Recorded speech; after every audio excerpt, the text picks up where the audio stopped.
pagi adalah agama Islam. Nanti orang akan mengatakan itu kan apologize, pembelaan terhadap agama sendiri, memuji-muji agama sendiri, mengunggul-unggulkan keyakinan sendiri. Tapi mau tidak mau, suka tidak suka, boleh adakan penelitian studi komparatif perbandingan agama, bahwa agama yang mengajarkan paling awal bangun adalah agama kita. Kata Nabi SAW, Allahumma barik li ummati fi bukuriha, berikanlah berkah pada umatku fi bukuriha, paling pagi. Jadi berkah itu ibarat burung yang berterbangan. Burung merpati dilepaskan dari sarang sebanyak 100.000 ekor terbang. Maka mana pohon yang paling rimbun, di situ dia akan hinggap. Kalau burung itu dianggap sebagai keberkahan, simbol berkah, maka mana yang paling tinggi dahannya, pucuknya, di situ dia akan hinggap, karena itu yang dia temukan duluan. Begitulah pagi ini. Siapa yang paling awal bangun paginya, itulah pohon yang paling tinggi, di sanalah keberkahan paling awal hinggap. Jadi siapa yang bangun tadi jam 3, dia yang paling banyak berkah dia dapatkan. Tapi berkah itu sesuatu yang immateri, bisa dilihat dengan mata, bisa disentuh dengan tangan, bisa ditangkap dengan panca indera, materi. Yang tidak bisa ditangkap non materi, atau bahasa lainnya fisik dengan psikis. Loh, itu dia dari tadi kok senyum-senyum sendiri. Mohon maaf Pak Ustadz, dia sakit. Tapi kelihatannya badannya sehat. Sakitnya psikis, tidak kelihatan.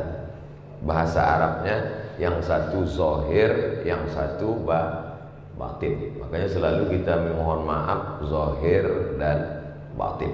Dalam lagu bahasa Indonesia begitu juga. Indonesia tanah airku, tanah tumpah darahku, bangunlah jiwanya, bangunlah badannya. Badan ini yang kelihatan. Sedangkan dengan bangun pagi, kita bukan sedang membangun badan fisik saja. Bahwa orang mengatakan siapa yang bangun pagi dia yang paling sehat, tidak dapat dipungkiri. Tapi kita lebih dulu connect dengan Allah Subhanahu wa ta'ala. Jiwa kita, batin kita sudah menjalin hubungan dulu dengan Allah. Terbuka pintu mata, maka yang pertama dia sebut adalah nama Allah. Alhamdulillahilladzi ahyana ba'dama amatana wa ilaihin nusyur. Walaupun ibu paling sayang dengan bapak, tak mungkin ibu waktu bangun pagi, oh Mas Parno. Mohon maaf kalau kebetulan namanya. Yang pertama kali diikatkan hidup dengan Allah. Kullu amrin zibalin, semua amal yang baik, walam yubda bihamdillah.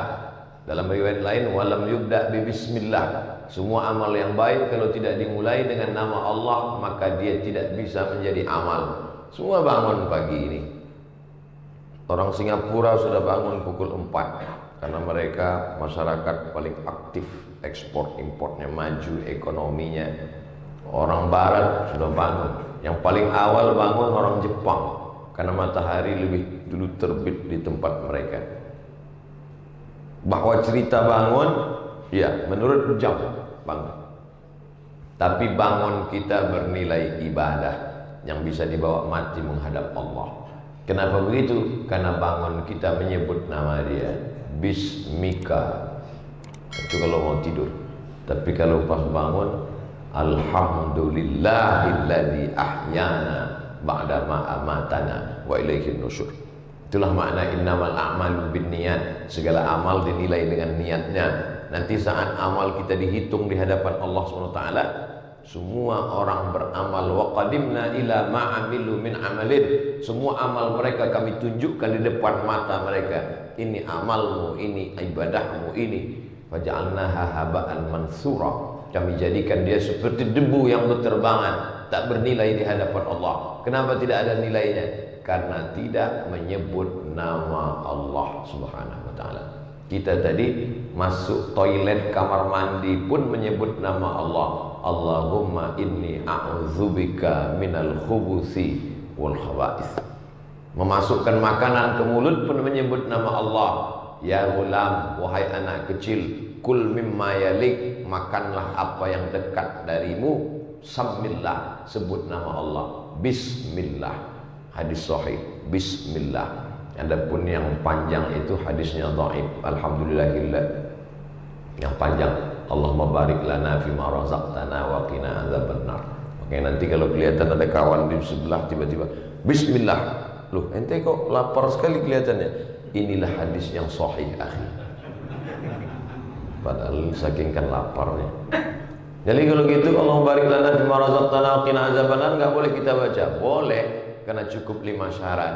Bukan dalam masalah akidah, bukan dalam masalah halal haram, tidak ada periwayatnya yang kadzab pendusta, dia masih bernaung di bawah hadis sahih. Dan untuk fadhail a'mal, tidak perlu kita permasalahkan antara bismillah dengan Allahumma barik lana. Karena kalau kita kelahi antara yang baca bismillah dengan yang Allahumma barik lana, yang ketawa yang nggak baca doa.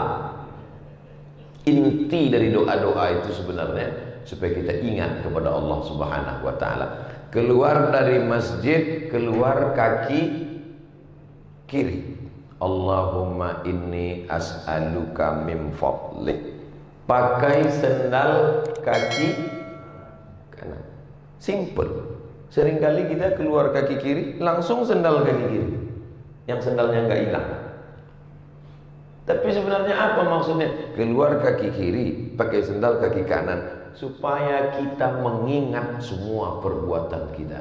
Berapa banyak kita berbuat tapi kita tidak ingat perbuatan kita. Makanya Imam Ibrahim bin Adham, dia melangkahkan kakinya, 1, langkah 2, pas langkah 3 mundur lagi dia ke belakang. Kawannya di sebelah nanya, ngapain langkah 1, 2, langkah 2, langkah 3 mundur lagi? Ketika aku melangkah yang pertama, aku bisa mempertanggungjawabkannya di hadapan Allah nanti kalau ditanya. Langkah yang kedua, aku juga yakin begitu. Ketika melangkah ketiga, aku mulai ragu, apakah langkahku ini mencari ridha Allah atau tidak. Maka semua nanti akan dihitung di hadapan Allah, mana amal yang kita ingat, mana yang tidak ingat. Berapa banyak orang hafal doa makan, hafal doa pakai baju, hafal doa masuk WC, hafal doa sebelum tidur, hafal doa bangun tidur, hafal, tapi tidak dibaca ketika beraktivitas.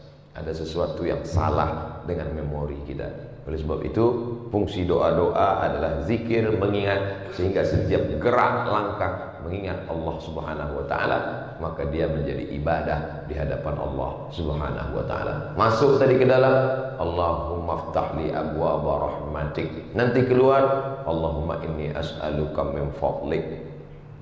Kalau tidak tahu bacaannya Pak Ustaz, bismillah. Dengan nama Allah Subhanahu wa taala. Seperti tukang sisir Firaun ketika akan menyisir keluarganya, keluar dari mulutnya bismillah, dengan nama Allah Subhanahu wa taala. Yang lain berkata atas nama jabatan, yang lain berkata atas nama kekuasaan, yang lain berkata atas nama harta. Tapi kita tidak demikian. Bismillah. Semua yang dilakukan atas nama Allah menghilangkan kekecewaan, ketakutan dan kesedihan. Orang yang berkata atas nama jabatan, atas nama kekuasaan, atas nama materi benda, kalau dapat bahagianya luar biasa, kalau tidak dapat stresnya juga luar biasa. Sedangkan orang yang mengatasnamakan Allah, kalau dapat alhamdulillah, enggak dapat husnuzon sama Allah, berarti Allah punya rencana yang lebih cantik dan lebih indah daripada itu. Kenapa? Karena semuanya atas nama Allah. Dengan nama Allah lah maka rasa sedih, gundah, galau, stres, depresi hilang dari hati seorang hamba. Pucat wajah Abu Bakar Siddiq di dalam Jabal Thur ketika ketakutan melihat kaki kafir Quraisy. Lau absara, seandainya mereka melihat kaki mereka, la absarana, mereka pasti melihat kita Muhammad. Seandainya mereka melihat kaki ke bawah, pasti mereka melihat kita. Apa kata Nabi? Ma zannuka bitsnaini fallahu salisuhuma.